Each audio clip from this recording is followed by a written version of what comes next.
stop, stick around, come through and dig the sound of the fly brown 6060 cycle. Who throws hits around, bound to go to the flat. Welcome to another exciting episode of Wind Down with Kev. Always like to start with an attitude of gratitude. So thank you for taking time out of your busy day. Whether you're watching us live on Facebook, YouTube, or Instagram, thank you. You are appreciated. Also, thank you. Special thanks to all of you that have already done the right thing. Y'all know what that is. You've already clicked the subscribe and notification button so you can get dope content like this when it comes out. And if you haven't done it already, join the community. Click the subscribe and notification button. Also, I'd be remiss if I did not thank my sponsor, B-File Systems. If you're looking for automation to improve your retention, write more business this year, please check out B-File Systems. Click on the link below. Thank me later. That being said, I am so happy today to be in studio live today with a live guest. Ladies and gentlemen, I am proud to be here with one of, I'll say, young guns, community leaders, also in the financial services space on the other side, a gentleman that I know of his family. They are Long Island legendary. I know him. We walk in the same circles. We go to the same events. Ladies and gentlemen, put your hands together. Just give a warm Wind Down with Kev welcome with some love emojis, some clap hands, some pump your fists to Kyle Booker. Yeah. What's up? Kyle, what's going on, my brother? We good? Everything's good, man. I love your setup. I love what you're doing, man. Everything is beautiful. Another Wyandanchian. Okay. I appreciate it. No problem, man. We're going to have a positive podcast, but I have a problem. I have beef because you are nicks down and you caught me slipping underneath the blazer, y'all. I got on a Chicago shirt, Bulls colors, and it's supposed to be Knicks and 6. And Kyle come in shining, dressy, nice, casual Knicks shirt. He got the hat, and he got a flex I haven't seen. Yeah. The watch in the ring. There's levels to this. Talk to me, Kyle. There's multiple levels. Get to the business. I good can't little, get to it. Good little Navi timer. You know, little Cartier with a splash, man. Cartier. You know. Oh. He caught me slipping, y'all. I had no Knicks gear. I know he got the Ewing jersey on under the shirt. I'm taking the jacket off. Chi-Town, and I lived in Chicago for 9 years. Yeah. I watched and lost all 6 championships. And today, you come in. I'm good with it. Yep, I'm good. I appreciate it. Yeah, I'm slipping, Got man. you. I got a string on. Chi-Town, I showed up wrong. New York, my apologies. My heart and mind is in the right place. It's all good. We're recording this on April 30th. Game 6, Knicks in 6 tonight. But anyway, I digress. New York, my apologies. Kyle caught me slipping. Just like being from Wyandanch, he's in my face right away. All but Kyle, good. let's open up. So For happy sure. to have you here. Appreciate it. Talk to me about your Long Island origin story. Give the people a thorough introduction of yourself. I know your family is originally from Wyandanch, but where were you born and raised at? Yeah, I was actually born and raised in Lakeview, New York. Okay. You know, 25-year real estate veteran. I own Booker's Real Estate Solutions, which is we're nationwide now, which is I got to clap it up for that because it took a very long time for us to get this established. But yeah, what I used to do was my mother, father, and actually my wife as well all went to Wyandanch High School. Yes. And all of my family grew up in Wyandanch, and I was the guy that came out on the weekends for a very, very long time. So, you know, my mother, she grew up in Dinwiddie, Virginia, and they moved to Wyandanch in 1960. Nice. So it's really interesting. So in 1960, they ended up moving to Wyandanch because my parents wanted, my grandparents, they wanted to purchase a home, and they couldn't purchase it in Dinwiddie, Virginia. Wow. Now, you got to remember, during that time, it was redlining. Of course. There was also deed restrictions. There were a lot of things that wouldn't allow a thriving black family to own a home. Okay. So what do? Y'all listen, bring the kids. Yes. We're moving to Wyandanch. Yes. And that's what they did. So they bought their house in 1960 on Lake Drive. Okay. It was if anybody knows Wyandanch, I had to do a little bit of history on Wyandanch. It was actually like a small kind of beach town back in the day. 1960, very, very, very, very small. Yeah, it was a lot of small bungalows, small houses, and a lot of them were like second houses to other people where, you know, they really didn't stay in it year round. So they were able to purchase one of these bungalows, and you know, it's been in the family ever since. And we actually almost lost it, you know, about that part. Maybe 5 years ago. Okay. My grandparents died. We almost lost it, and I ended up buying a house. Now that's a beautiful story that I definitely want to get in. I want to stay in your origin story, and I want to give you a chance to acknowledge your beautiful wife and your family before we go there. For sure. But that almost lost house story, that's a generational wealth conversation that we're not gonna let go. Okay. For sure. So you talked about your parents, your grandparents. I would be a bad host. Yeah. I've seen you and your wife on social media acknowledging some significant anniversaries. I've seen your children. So let's show them some love before we get to the business. No, for sure. You know, it's actually funny. I've known my wife since I was 8 years old. We met at that house that we now own together, my grandparents' house, because she was a good friend of my first cousin. And she was always like taboo. Like I would come over and I would be like, oh my God, she's so pretty. And I couldn't talk to her. But as we got older, we understood like how we connected, right. You know, and it took a long time for us to get there. But yeah, we're going to be celebrating our 10th year anniversary next year. So this year, September 1st will be our 9 years, but we'll be in our 10th year of wedded bliss. You know, show some love in the emojis for that. Happy 10th anniversary. For sure. Origin story. That's like loving basketball, seeing it 8 years old, but life keeps coming and you make the connection later. Yeah. And then it happens. Yeah. All right. For sure. I want to start with your grandparents, and I want to ask a question, a story. One of the best historians in Wyandanch is my classmate, my friend Antola Jean. Okay. Carver Park. Mm-hmm. Booker, Davison, Cumberbatch. Is Booker Ave named after your family? I wish it was. Yeah, you would think so, and I get that all the time. You would think so, because we just have so many generations that grew up there. Okay. But no, I even tried to buy a couple of houses on Booker. And I put it in a little note like, yo, listen, my name is, look at what it is. I'm a Booker, hold that. Exactly. But it didn't work. But no, we don't have any, not that I know. Okay.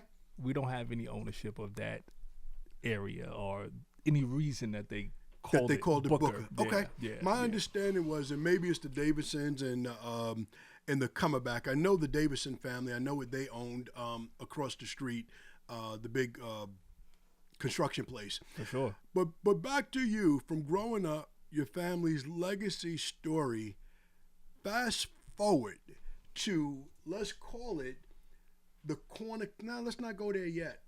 Let's talk about the team you're leading today. From humble beginnings, from your grandparents being unable to get started, to getting started, to you owning the house today. Talk to me about the team you lead today, and talk to me about Booker Solutions.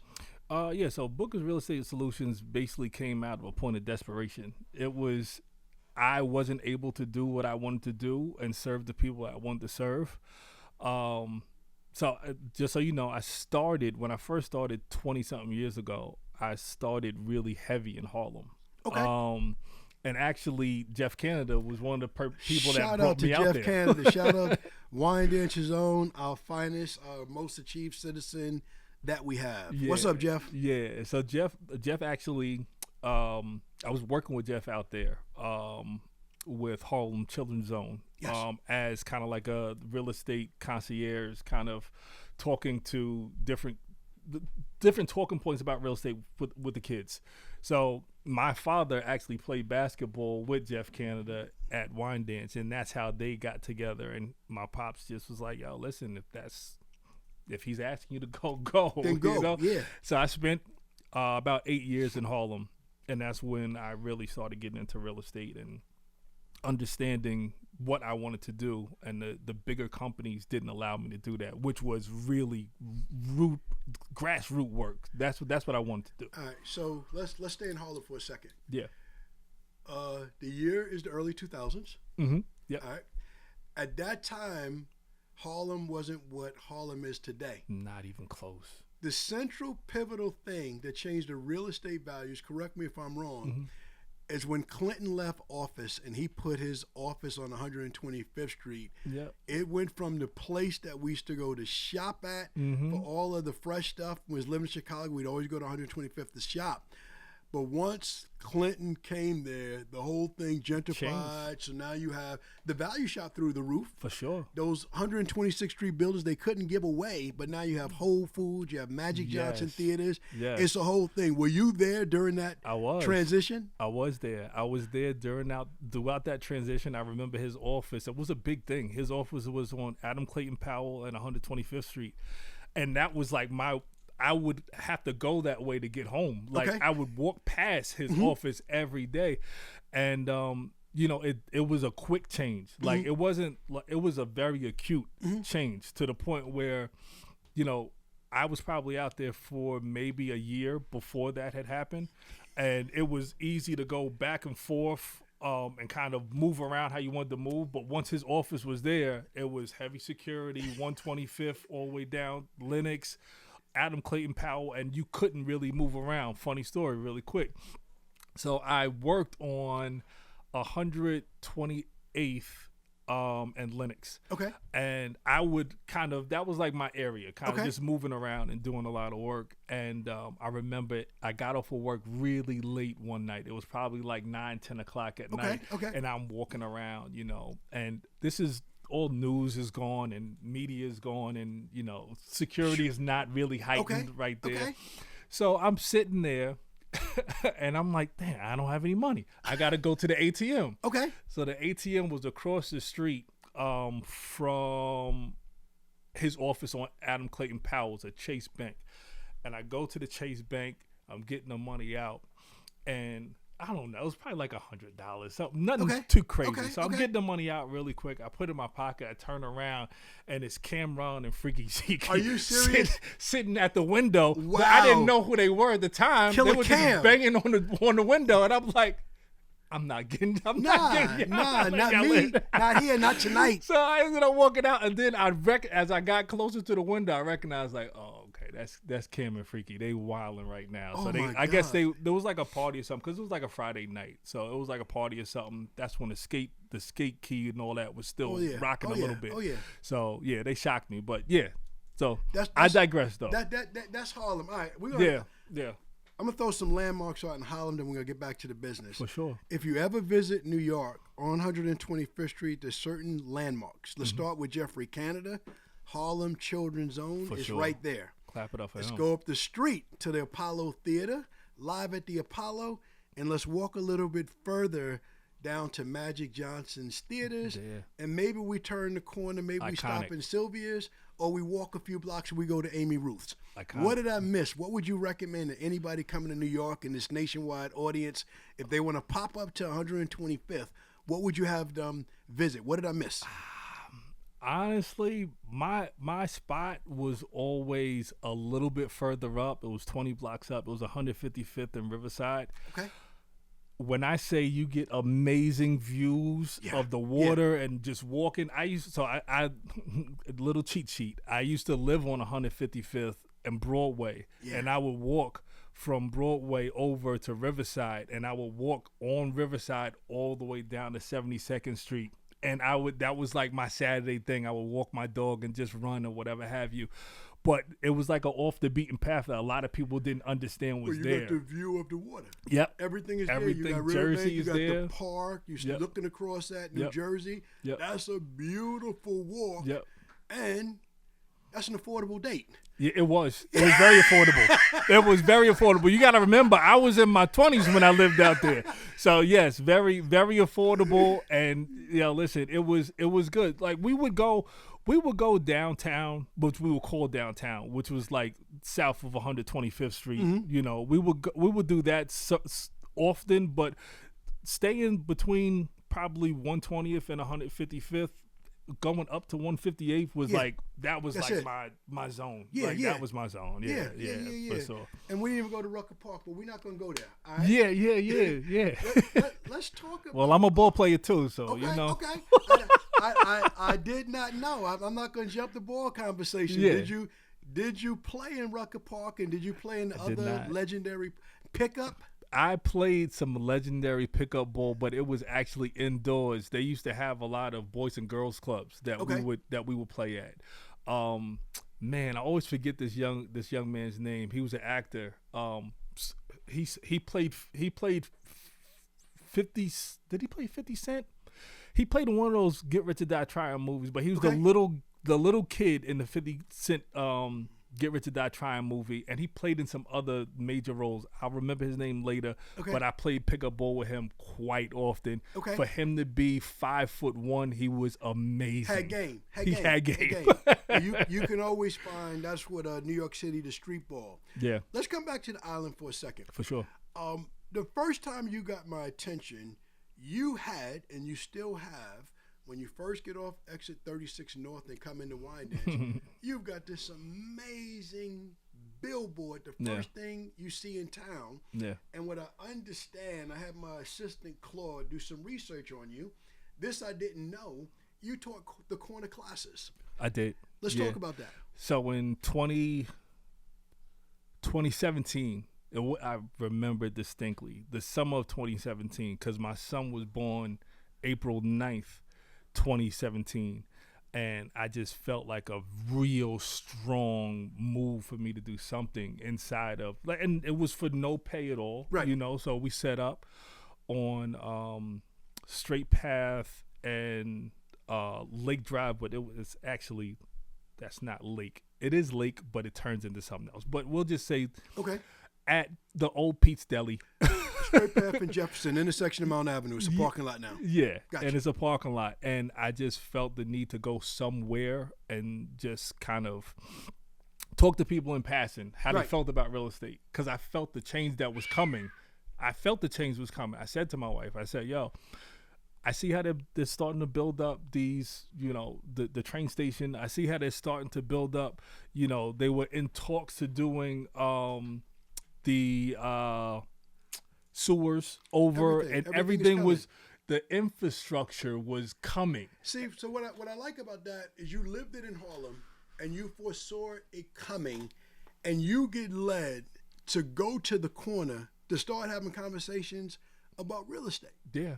And I think that it had to be from what I saw in Harlem. I saw how Harlem changed. Right. I saw it. Like, I literally was there when some of the biggest clubs that were on Lenox and 125th and all these iconic clubs were getting closed down. Right. And they were getting closed down to revitalize the area and regentrify the area and kind of bring new money in. Right. And when I came back out to Long Island, I came back out because my grandfather was sick. Right.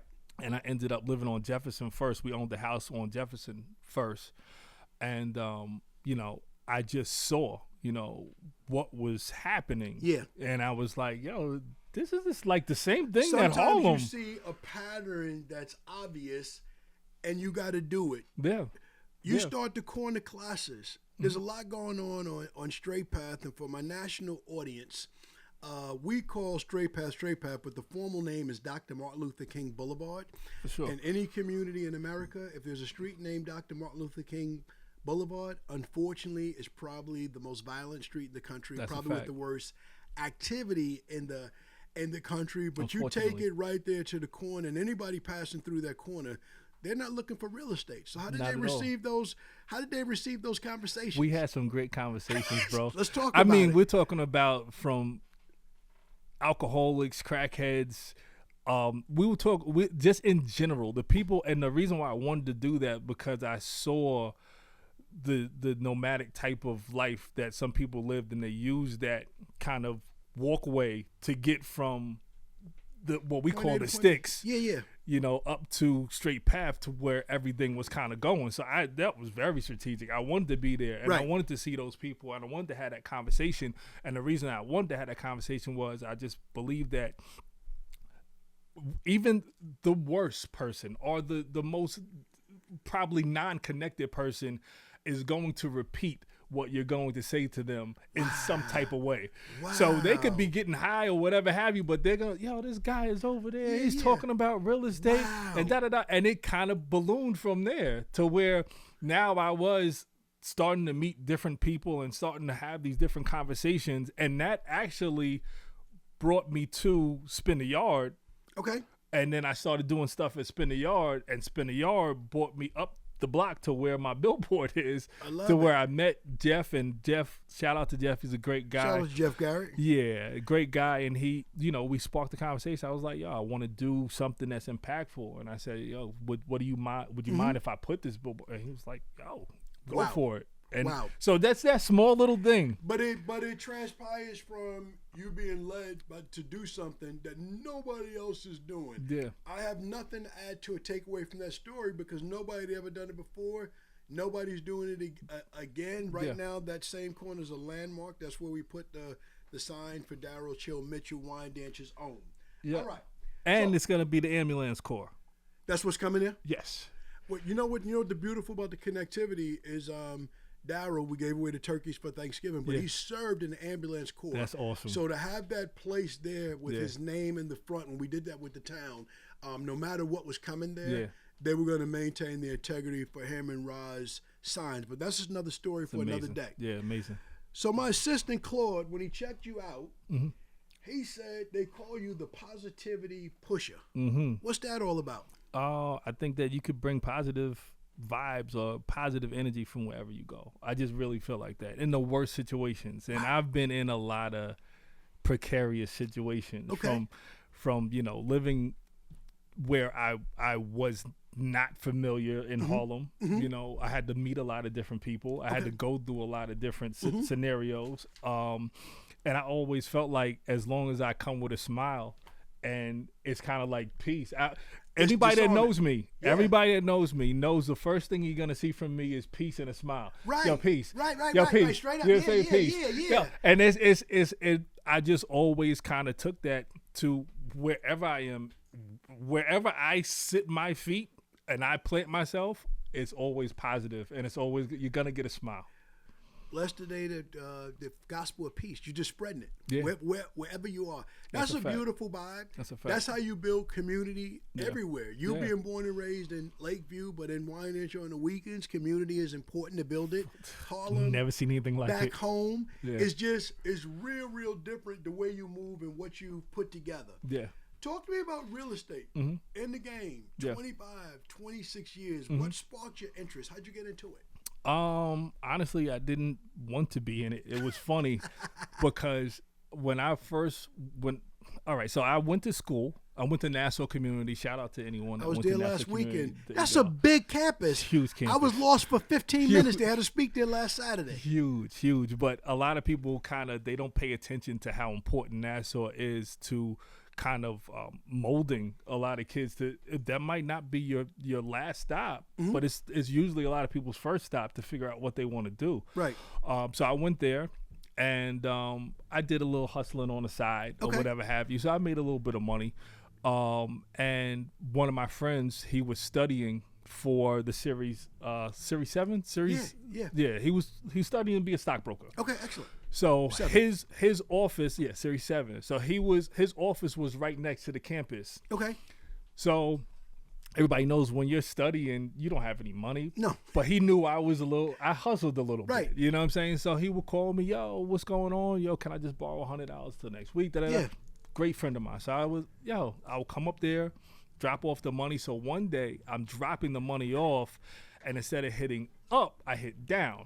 In the basement, there was a mortgage office. Whoa. So I get off. I'm like, oh, I'm in the basement. What the hell is this? And there's this big black dude with, it looked like he had chiclets in his mouth. What's going on? You want a job? And I'm like, no. Right. I hit up and I'm like, yeah. And I went, yo, Ron, like this guy tried to give me a job. He was like, oh, yeah, there's a mortgage office down there. We call it the dungeon, da-da-da. I'm like, well, he's bugging. Gave him the money, left. Next week, same exact thing happens. My man was like, yo, can I borrow $100? I was like, yeah, I got you. Come up there. Same exact thing. Hit up, went down. The same exact guy with the chiclets. You must want a job. Yeah, you back. And the way that my brain works, Yeah. I was like, things just don't happen to happen. No. There's no accidents. And even back then, that's how my brain just worked. Yeah. I just kind of went where I felt I should go. Right. I started that job the same day. Are you kidding? On the phone for probably 6 hours. My friend is blowing up my phone. I'm working. Nah. I got a job, B. That stuff that's behind me. I'm working now. Somebody gave me a shot. Yo, it's crazy. So I started literally in the boiler room just making cold calls, and it was like a knack that I had. Like I was able to connect with people through the phone. People I never saw before. Yeah. Now, I never told them that my name was Kyle Booker. It was always Scott Feinberg. But hey, all right, my name was Scott Feinberg. Let's code switch real quick. What does Scott Feinberg sound like? Scott Feinberg is a guy that he just wants to get you the best rate and have the best cash out possible for you. Let's go. We got a code switch to get the money. Yeah. So I won't personally be able to come to your house to do the appraisal and everything else, but I can put you on with someone that can definitely get that done for you. How's that sound? That sounds good. So I'm going to make you laugh. My nephew worked in one of those boiler room environments. Yeah. Picture boiler room, right? Yeah. People calling, dialing for dollars, and he cranked me. Yeah. Because he cranked me so good in a Scott Feinberg type voice. Yes. When I opened my agency, he was my first hire. And he hit me with this. Now, Mr. Spann, I'm not going to waste your time, and don't you waste mine. If you don't have $250,000 liquid you can put in the market right now, just hang up. If you do, let's keep talking. Yeah, there you go. I said, excuse me? He said, what's up, Unc? I got a job. Perfect. I love it. How old was he when he was doing that? Oh, he was in his early 20s, man. Awesome. He was in his early 20s. He got me, and it wasn't a few years later since I started, and I knew I would hire him. Fast forward, he had his own Allstate agency, and everything great happened from the code switch. Yeah. So you got into it, mortgages, natural transition, into real estate. Let's take the real estate story, and let's take it personal. Let's go back home to your grandparents almost losing a house. And let me say this. Your family came to Wyandanch in 1960. My family's been in Wyandanch since 1956. There are other families that are longer tenured than us. For sure. And most of the families that came early, they were military veterans. My dad was World War II. Yeah. They bought houses for maybe $15,000. Yep. And the value of them is through the roof today. Not as much as other communities. We lost a lot of equity because of a lot of things. Not here to talk about it today for that. Yeah. But so many people lost their family homes. Yeah. And that's an emotional place. So let's go back to that place of almost losing it. And how did you hold on to it? First off, don't lose grandma's house, man. Say that. Don't Say lose that. grandma's house. Say that. Clip that. Don't lose grandma's house. Go ahead. Grandma's house. So Yes. what happened was, I have a big family, but all of us aren't as financially stable as we would like to be. So I really didn't know what was going on. My mother, she ended up being the executor for the estate. And I didn't know that they were trying to get like either a sister to buy a house or my aunts or whatever have you, but nothing really panned out. So she called me. She was like, if you don't buy the house, then we're selling it. Right. And I was like, I don't want to buy that house. Right. I don't want it. Right. And I didn't want it. Right. And it was really I don't want to say for selfish reasons, but I was still into flipping houses. And I knew that if I took on this house, it was going to hurt me doing something else that was going to be more lucrative. Right.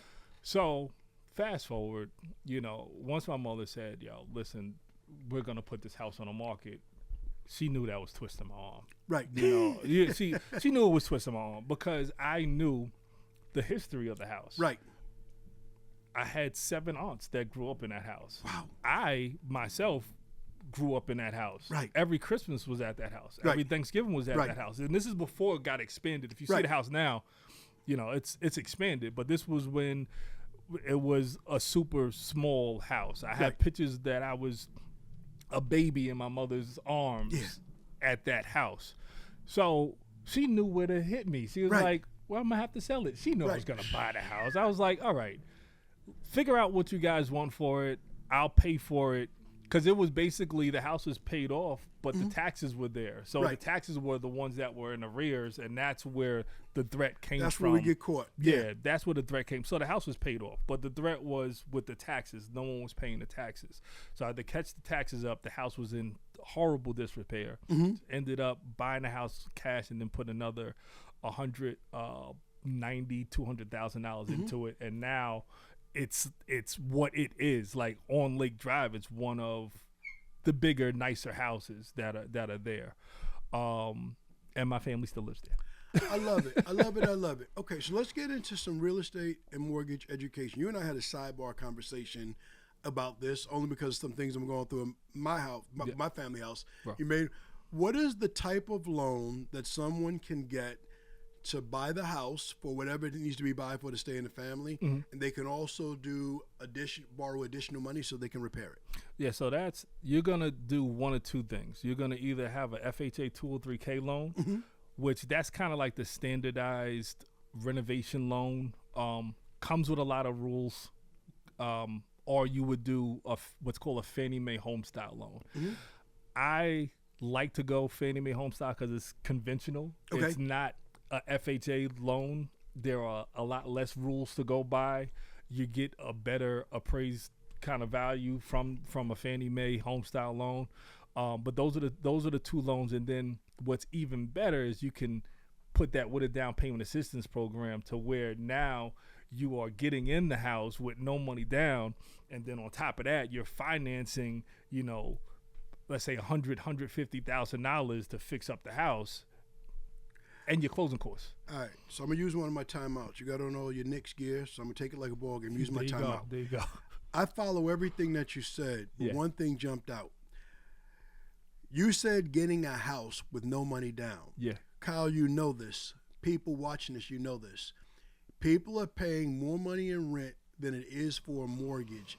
And the mental financial block is very hard to live on Long Island and pay what you need to pay for rent, for your car, for your insurance, and just to live, to also at the same time save the money for a homeowner.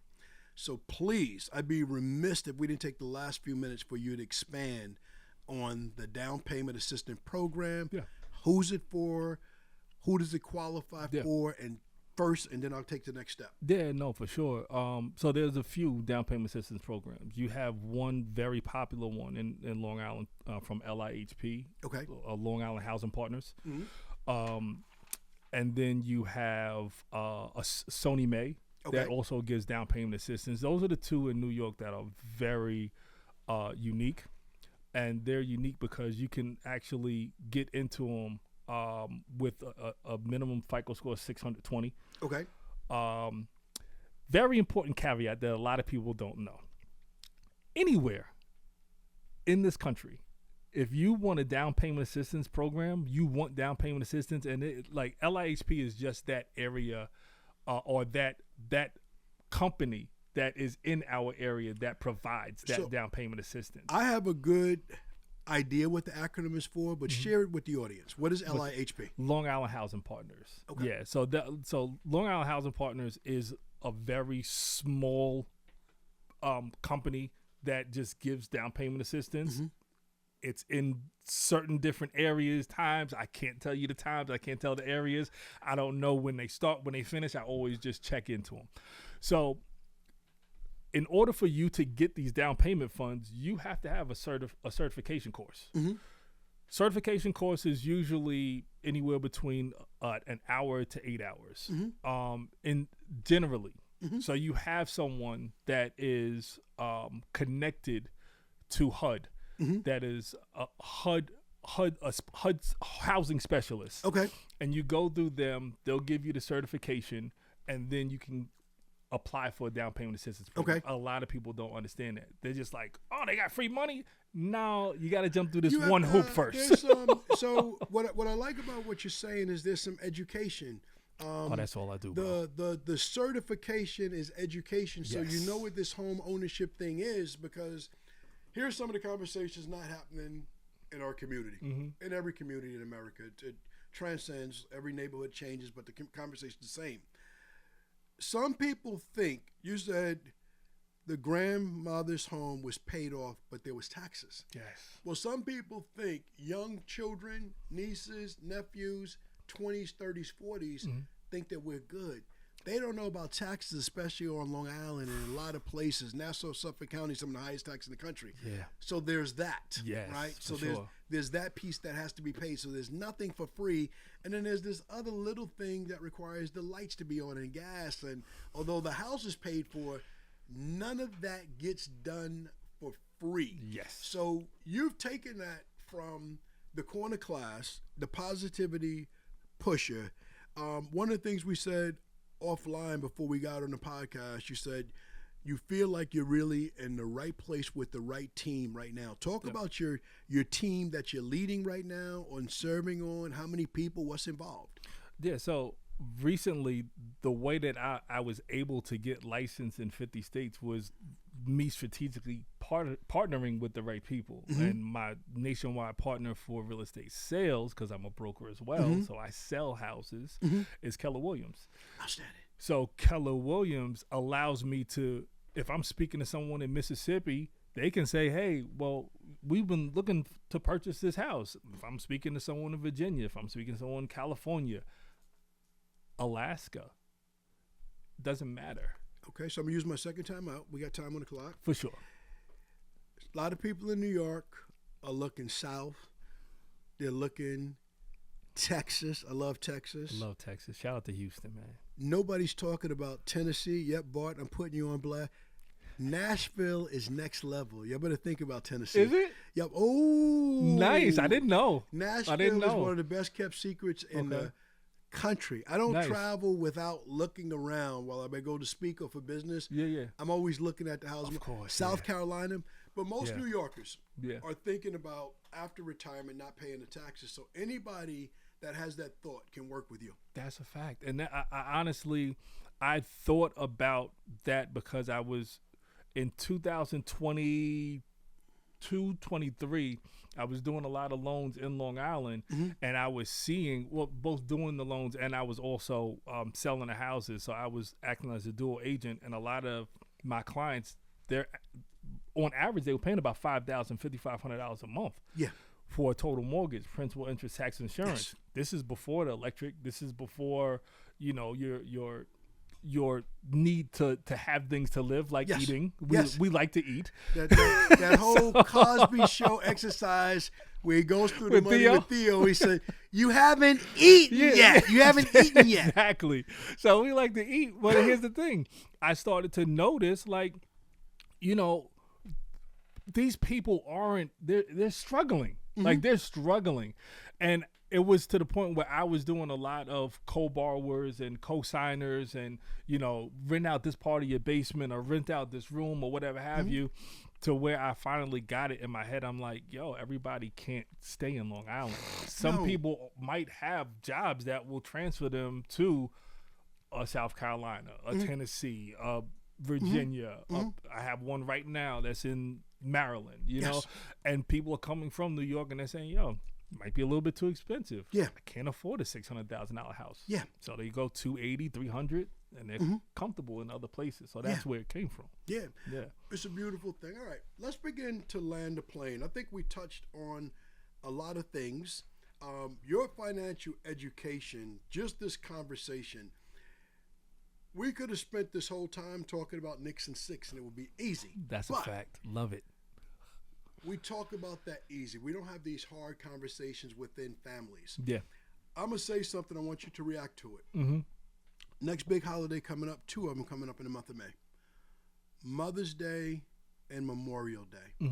if families are going to church with mama and having soul food Sunday afterwards, or if they're cooking out on the barbecue Memorial Day, how does the family start the financial conversation about what's the financial story of the house? Where we at? How do we start that conversation so we can talk about it? Unfortunately, a lot of people don't have that conversation. I feel like it should be normalized. Yeah. I feel like knowing, that you can purchase a house and not have this huge rent that's over your head, or you could purchase for the same amount but then gain equity should be a regular conversation while we're sitting there and we're BSing, kikiing, and we're, playing the spades game. No, not during spades. Don't do it during spades. No, we're not talking during spades. No talking. But do it like that's sacred. Drink your whiskey outside and have the conversation while the barbecue is going. Yeah, listen, FICO score 620. That's all you need. Listen, down payment assistance. Did you know you can get this house with no money down, et cetera, et cetera. And I think that it takes one person to start the conversation. Usually, if I'm the person to start, I'm usually starting it with someone that's a little bit older. Okay. It's usually me and my mom are in cahoots anyway. Okay, we do everything together, so she knows if I'm starting that conversation where I'm trying to go. Ball, she's hitting you in your spot so you can make the shot. And then I'm going to my nephews. So I started with her because we're in cahoots, and then I'm usually going towards my nephews because they're getting older in age now. They're between 21 and 25, 26 now. And we're kind of having those conversations now that we never would have had before, which I feel like are super important. You can have a baby tomorrow, bro. Are you ready? Yeah. You understand what I'm saying? Yeah. Things that we're like, you're having all the fun as an adult, but not having the education that an adult needs to take care of home. So, definitely. Someone has to start it. Somebody has to start it. So with that being said, I'm going to strongly suggest that people invite you to Soul Food Sunday and that they invite you to the cookout so you can be that person. I'm down. Real talk. How can people get in touch with you to talk to you about your services? Go ahead and promote yourself. Yeah. Talk about the business. Talk about your social media. And talk about anything you're doing in the community that people can catch you at. Yeah, for sure. So, number one, I'm on IG, Booker's Real Estate Solutions. Also, I don't mind, call me 347-793-9236. I'm like, what's the guy? Mike Jones, 347-793-9236. You can call me, text me first though, because these wild phone calls that I get, scam likely. I don't like. No. So text, best is to shoot me a text. Every Thursday I have a Zoom call. If you go to my IG, the link is in my bio, and it's really just curated around people just asking questions. Mm-hmm. I'll go through down payment assistance and what's needed. I'll go through what an average mortgage costs, what you need to get into a house, interest rates around this time. I also do a lot of products and what you can get for your product. Very important. I would be remiss if I did not mention this. Renovation loans are the key to a first-time home buyer to get what they want. Right. What do you want? Right. You want equity. Mm-hmm. You don't want to buy the house for $600,000 and then the house is worth $580,000. No. You don't want to buy the house for $700,000 and the house is worth $650,000. Mm-hmm. You want to buy the house for $500,000 and you're fitting into the market median area of $700,000. Right. And how do you do that? You do it through renovation loans. So, like everyone knows, these Long Island houses are very old, right? Get into a house that's old, pre-foreclosure, list pendants, et cetera, do a kitchen, bathroom, spend $75,000 and triple the equity right away. And on top of that, you can do down payment assistance as well to get you in the house with no money down. Now you're getting an affordable custom house. Just makes sense. It makes dollars. It makes sense. Kyle, any closing thoughts before we wrap it up? That was powerful. Yeah. Nah, man. I is a long time coming, and yes, I really do appreciate you having me. I always been kind of on the out looking in, like, man, Kev is doing his thing, man. Kevin's doing his thing. I love it.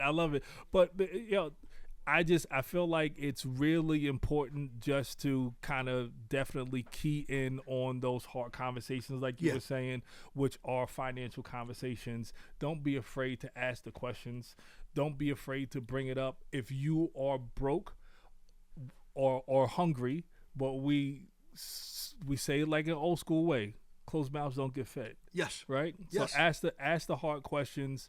Suck up your ego, and there's something around the corner. And whatever's hard, if you're doing those hard things, your life will get a lot easier as you go through the hard things that you don't want to do. That's a fact. That's power. I want to end it right there because that's so powerful. But there's two things I didn't ask you about: Whiskey and Cigars podcast. Yeah, so I had to take a break from Cigars and Whiskey. I had a health scare last year. Okay. I had two different things. I had heart surgery and I also had pancreatitis. So I had to take a break from doing. But you're still my brothers at Cigars and Whiskey on IG. They're great. Every once in a while I'll stop in. I won't drink with them, unfortunately.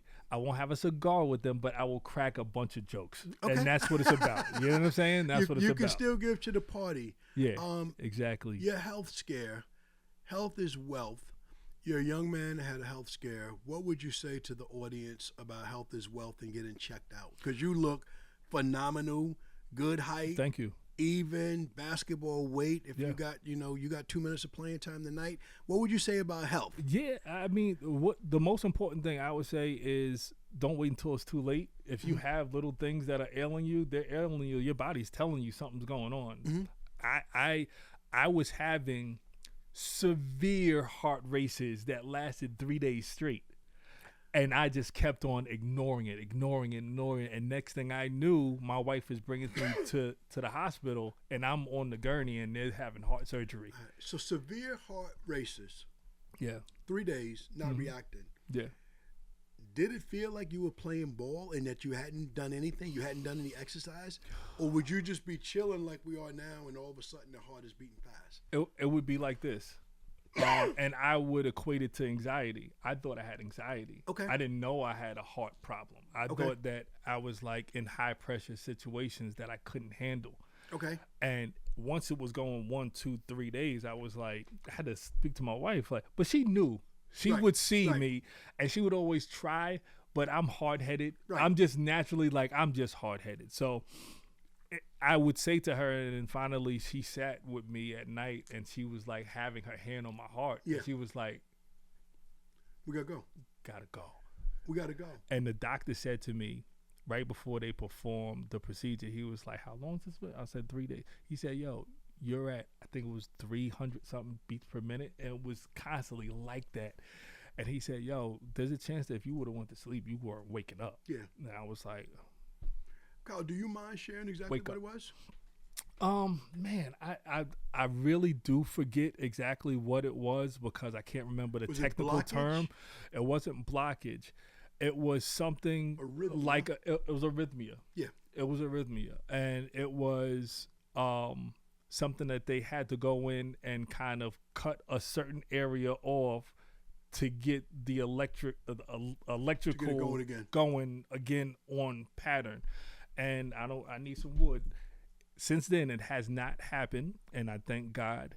But it all goes back to knowing, all right, you got to change your lifestyle, bro. Yeah. You know what I'm saying? Yeah. And as corny and boring as it might be, my family needs me. My community needs me. I need to be around to be able to do more. And I just kind of woke up, and I never went back to sleep. I love it. Thank God for second chances. Thank God for your wife saying and doing all she did to make that happen. Yeah. You mentioned the community needing you. I might be wrong in this question. Mm-hmm. Concerned Fathers of Wheatley Heights and Chess Club. Yeah. Talk about it. Man, when I joined Concerned Fathers, I think it was one of those things, like how I said, things kind of just came together. Mm-hmm. That was one of the original pieces that made me say I want to do more in my community. Yes. And it was so sincere because I knew that my son needed something also. Not my oldest one. My oldest one is in ASU. The smaller one, he needed something. And chess was what he needed. Yes. And I swear he takes me off the board now. Like he How is old is he? amazing. He's 9. How old was he when he started? He was 5. All right. Yeah, When do y'all do this? Every quarter we actually have something. So we have a spring session, we have a summer session. We might take off summer this year, but we have a spring session, summer session, fall, and then we have winter. All right. So we do it very strategically. It's usually about 4 weeks, and we just pour into the kids, bro. All right. Invite me. My grandson is coming. His dad plays chess, but him being in that environment, chess is the game of life. Yeah. Figuring things out. Mm-hmm. Ladies and gentlemen, put your hands together. Show major love in the comments for my brother, Kyle Booker. Thank you so much for tuning in. You should have got a lot of jewels. I should see diamonds and everything in there. That's a fact. Get in touch with him. Follow him everywhere on social. Yeah. Click on his IG.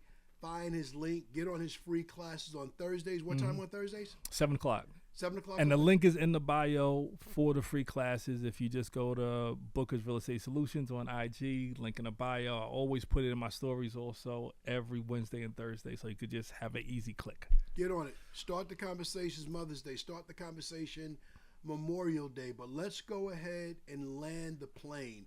Once again, we start with gratitude. We end with gratitude. Thank you, and you for tuning in today, whether you're watching it live, whether you're watching at a later date, you're listening to it on your favorite podcast platform. Thank you. Big shout out to my sponsor, B-File Systems, all of my insurance agent family, my insurance agent community. Check out B-File Systems. Thank me later. They'll help you with your retention. They'll grow your new business, and they will change the game in your agency. I always say my latest and my last thanks to all of you that are subscribed already. Thank you. If you enjoy the content we produced today, subscribe, send it to a friend, tell a friend, and tell more of them to subscribe so we can keep this thing going. And remember, at the Wind Down with Kev podcast, we make AI easy, and we look forward to working with you and helping you achieve what you want. God bless. Stay blessed by the best. Peace.